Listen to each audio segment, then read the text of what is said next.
Healthcare is too expensive. Employers are offsetting costs onto their employees. Who will make health benefits affordable for hardworking Americans and their families? You will.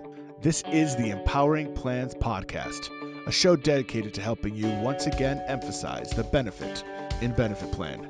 Now prepare to learn, plan, save, and protect with the Phia Group. Well, hello, everybody. You know, I can't see you, but being a podcast audience, I usually can't see you. But today is particularly bad because I can't see Brady Bizarro or Pat the Man Santos. But I have faith. I have faith that they are here. Yes, this is Ron Peck, Executive Vice President and General Counsel of the Phia Group, and you are listening to another episode of Empowering Plans with the Phia Group podcast. As mentioned, I'm going to take a leap of faith. Brady, are you with me? I'm here. Oh, that little delay there got me nervous, man. Hallelujah, you're there. And of course, you know, I know that Pat Santos is there. I'm not going to ask him to jump off of the production computer onto the talking computer, but I can feel his presence, so I know he's there as well. Guys, it's been a while. It's been a few days or weeks since we recorded a Empowering Plans with the Phia Group podcast episode. I'm sure everybody listening has felt the void, the absence, the same way I have. Really, the only people that I've been talking to are my wife, my 4-year-old, and myself. And I miss all of you, particularly since you're such a receptive audience, and unlike the other two, don't talk back. People are probably wondering, what's been the delay, right? Where you guys been? Well, first of all, let's not forget that there's a pandemic, right? COVID-19 messing with everybody's plans, you know, working from home, working in satellite offices. Of course, it's a little bit more difficult to get together and do this. Full credit to Pat and his ability to orchestrate this with all of us at different locations. But I will tell you, that's not the only reason, Brady, why there's been a bit of a delay in podcasting. We've moved. You know, I mean, everybody at the Phia Group in their email signature has a very nice, bright red note. You know, please note, we've changed addresses. Here's our new mailing address. If you haven't seen that signature, that notification, well, shame on you because you're not reading the entire email from the Phia Group, which makes me worried because beneath that, there's all that little disclaimer language that Brady and I wrote. So you're probably not reading that either. But yes, we have indeed. We have moved to a new location, a gorgeous office in Canton, Massachusetts, a little up the road from our former home of Braintree. I say it's a lovely office, but Brady, I got to admit, you know, that's secondhand information, buddy, because I've been locked in my bunker here since pretty much, what is it, like March, right? So it's been a while. I haven't actually seen the office other than my initial walkthrough when everything was in teardown mode. But you've been there. Brady, how does it look? What's going on? Tell us a little bit about this new locale. You know, it's great. It's a huge upgrade for us. It's massive, for one thing. We've got way more space than we know what to do with. But, you know, for me, at least being on the third floor, I can tell you mostly about that. The air conditioning's great, so that's important. Get that out of the way. We've got mostly glass windows everywhere, so a ton of light comes in. It's really a huge difference than what we had before, sort of in our dark and gloomy headquarters. I think now we've got a lot more breathing space and breathing room for us to get stuff done, but it's great. It's state of the art. We have a kitchen that we can't even use because of COVID. We've got a bunch of things that we can't use yet because of COVID, but I'm confident that once we all can get back in the office, I know Adam will personally make us some kind of great meal we can all enjoy in the cafeteria, which we have on the first floor. But it's a very nice office, Ron. I think you're going to like it a lot. Maybe some Polish food, right? You know, I missed that. I can't remember the name of the holiday, but, you know, every year we celebrate that Polish holiday where I think you whip each other with pussy willows and you throw water at each other. And, you know, the highlight of my life is always the drinking out of those bottles of juice. Not only can I not read the label, but I don't even recognize the letters that are used to spell the name on the label. But man, oh man, it's good. It's good stuff. So yeah, looking forward to better days, buddy. You know, speaking of rooms that you can't use, you know, you referenced the kitchen. Of course, you know, I was going to joke about, and the bathroom, ha, ha, ha. But it is amazing to think about. You know, I read an article recently, I think today or yesterday. I've lost track of time. I apologize. It all blends into each other. My basement has way fewer windows than the office. And there was a story about how, you know, they reopened the parks and the beaches, but they haven't opened the public restrooms. And so now it's becoming an issue of people relieving themselves, let's say, in public. One, visually, you're seeing some things that probably you don't want your kids to see. And two, from a health perspective, it's disconcerting that, basically the chemical composition of the ocean is changing as more people enter the waters. But that's one example where, we're doing the best we can to transition, but you're starting to see sort of these ripple effect issues, which are not necessarily specifically caused by the pandemic, by COVID-19, but rather is the fallout, right? Or the sort of downstream impact. And that's just one simple example. I know that there are some other more legal, regulatory issues that are sort of these downstream ripple effect impacts that we expect to be dealing with well after the conclusion of this pandemic, even after vaccines are released and people are better and we're starting to transition back to normalcy, the long-term impact and the sort of downstream impacts are going to stay with us.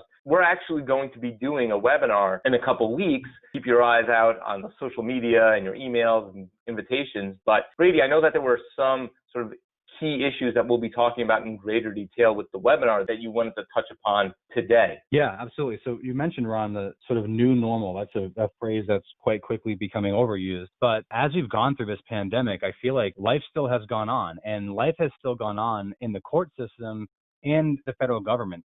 So you still have a lot of litigation that's gone on and a lot of rules been issued at the federal level, both related to COVID and also unrelated. And I'm excited personally because at this point in the summer, it's when you get a flurry of court cases from the Supreme Court. And we still are waiting for, I think, about 8 cases. And it's the first time I read since 1996 that we'll have a bunch of Supreme Court cases coming down in July. But some of those cases and at the federal courts below them have been very relevant to the industry. And I wanted to mention a couple just today on the podcast that we'll go in more detail on and into in the webinar.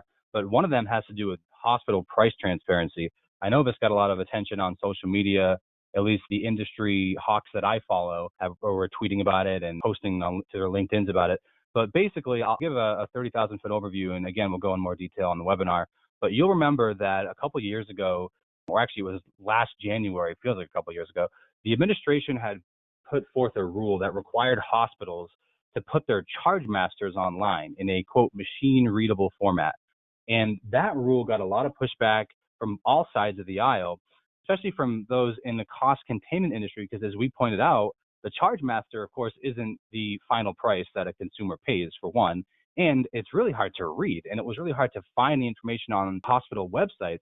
So at the time, there's a lot of criticism saying this doesn't go far enough, this isn't even really useful, all kind of naysayers left and right. And what happened after that is in the summer of 2019, the administration went further with another rule, which is the one that I want to talk about today. And it's the rule about how hospitals have to disclose their negotiated rates with insurance companies. So that's a big deal, right? That's the sort of holy grail that we wanted.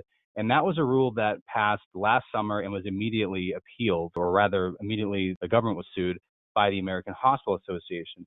And so a ruling on June 24th, a couple of weeks ago, from a federal court in D.C. upheld that administration's rule. So that's a big deal because what it means is unless the D.C. Circuit Court of Appeals disagrees with the arguments that were made by the government, then this rule is scheduled to go into effect on January 1st, 2021, which, at the rate of speed time is passing now, feels like tomorrow. So basically what that rule is going to require is that hospitals would have to post on the internet in a publicly available space in a machine readable format the cost of services that reflect the network discount, which is not something that they want to share. And so they made a whole bunch of arguments in their briefs in this court case about how it would violate the First Amendment, their right to protect their proprietary information. And, basically the judge and the panel of judges in this case disagreed with all of their arguments, saying that, look, the healthcare market is a unique market, that you're not going to be able to enjoy the protections that other industries enjoy because you have a monopoly basically on the price. And as we could go on for hours about, Ron, as we know, consumers don't really know what the cost of their care will be. They don't have any benchmark or expectation, right? We know that the cost of services varies widely from hospital to hospital. And so none of that was bought by the judge. And basically they just dismissed the case. And now hospitals are scrambling. What they're doing now is, of course, they're appealing to the higher court. but they're also not using COVID. I don't want to say as an excuse, but they are saying that, hey, will you at least delay the rule? Because right now, hospitals need to be focusing all their efforts on patient care in this pandemic. And they're claiming they don't have the resources to post these negotiated rates online. So that's a big deal in the industry. It's a big case that could have ramifications. And I know you've got thoughts on that too, Ron. I do, Brady, and good thing I do because, we didn't discuss it ahead of time. So if I didn't have any thoughts, this would be really awkward. But, it's funny because I actually, as we're looking at this case and some of the arguments that were made, some of it is reminiscent of other arguments that we've seen in other areas of provider relations in the industry. First, the issue of discounts, right? Network discounts. That is something that has been zealously defended and protected and hidden by the entities involved in negotiating and executing network discounts for years and years and really decades. And it's one of the core reasons why an employer that is insured with a traditional sort of fully funded insurance policy, when they initially want to transition to self-funding, they have such a hard time getting any of the claims data. One of the arguments or rationales that the carrier uses for not sharing that information, that data, is that they're protecting their discounts and they're protecting all of that sort of internegotiated terms. And the fact that they use the same defense here and it fell flat, does that give us potentially an arrow in the quiver when it comes to trying to get some of that data on behalf of an employer that's looking to transition to self-funding? I know that's something that would really excite a lot of stop-loss carriers that are looking to sort of underwrite a group that's transitioning to self-funding for the first time. And, this also applies, obviously, moving from an ASO to a traditional TPA or something like that. So that idea that the data and the discounts are so protected that they're the holy grail, and that's why we can't share the past data with you, is because we're protecting those discounts. I wonder if maybe there are a few cracks in that argument. And the other thing that was brought up that sort of it echoes of other arguments unrelated to this and yet similar are the idea that healthcare is different. Healthcare is unique. Traditional contractual and economic arguments that you make elsewhere don't apply here. And I know we both know a lot of realtors that, would be very offended because, frankly, I think real estate and land is pretty unique too, right? Every parcel is unique, and we learn about that in law school. And yet even they're held to more traditional contractual rules than hospitals and healthcare.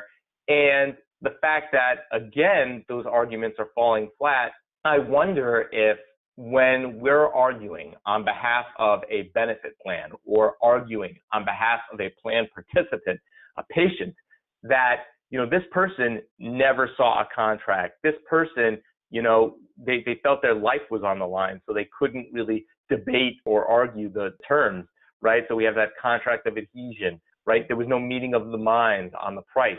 So all of a sudden that idea of quantum merit, sort of these equitable contractual arguments that we've made in the past in response to balanced billing often is met with a simple defense of, well, healthcare is different, right? You're not buying widgets.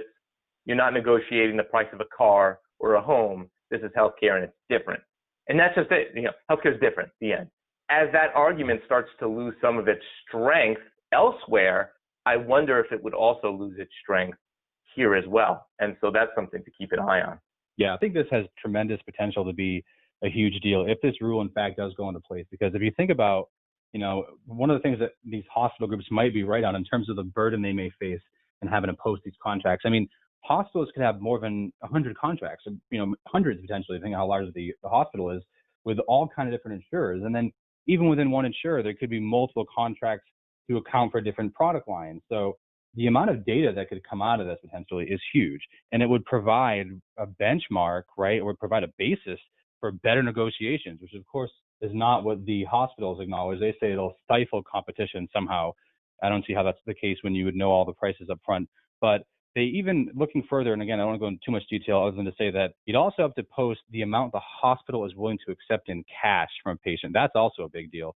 So I think this could be a huge game changer. And kind of like we've always said, Ron, in covering like healthcare politics for the last 3 or 4 years now, something has to change in the system, right? And if the hospitals aren't willing to give into some of these rules, if the various players involved in the industry don't understand that on the provider side and the insurer side, in some cases, people got to take a haircut. If that doesn't happen, the alternative is Medicare for all, right? That's the thing here. So I think this is good for the administration to finally get this passed. We'll see what happens as it plays out. But I don't want to leave this podcast without briefly mentioning the latest update in the saga of Obamacare itself, because just last week, the administration submitted a brief that was due to the Supreme Court regarding the Texas versus the ACA case, which has variously had its name changed a few times. But this is the case that challenged Obamacare itself after the individual mandate was eliminated and the penalty for buying insurance was zeroed out.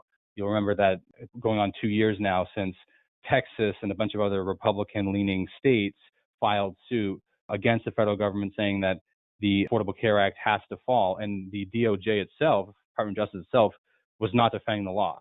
And now in the latest twist, you have the administration once again calling for the repeal of the entire ACA, despite the fact that many parts of it are popular, and the administration acknowledges that. So that case we expect to come out next term in the Supreme Court. So not this summer, but it could come out early next year, or if they take the full time, next summer. But this is the case that strikes at the heart of the ACA. It has been described as the most serious threat, since 2010, and the landmark case that followed just after the law itself was passed.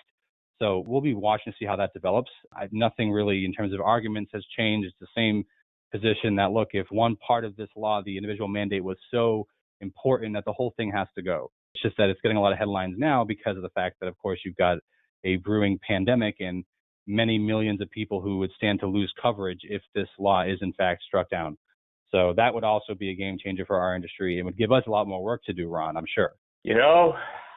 The angel on one shoulder says it's great to have work and great to be able to stay active and help people out. But the devil on the other shoulder says, man, stop drinking that coffee and close your eyes for a second. So we'll see. I think fortunately for us, we don't have to make those decisions because they tend to be made for us. Listen, there's a lot of really interesting stuff, and much of it, although it is flavored by COVID, is not necessarily specifically COVID related. And I think in a lot of ways, it's almost refreshing to talk about some of these court cases and disputes and regulations and laws that ultimately are impactful on our industry, but not necessarily COVID based. So thank you for that. Listen, it's going to be a really interesting webinar. I'm very excited to eventually see the new office. Hopefully, I don't know what the over under is, which is going to come first, me visiting the office or a vaccine being distributed. But regardless, take care. Feel free to use my office to store things in the meantime, Brady, and enjoy those windows. And on behalf of myself, Pat the Man Santos, Brady Bizzaro, and the rest of the Phia Group team, we thank you so much for joining us for yet another Empowering Plans with the Phia Group podcast. Be well and see you soon.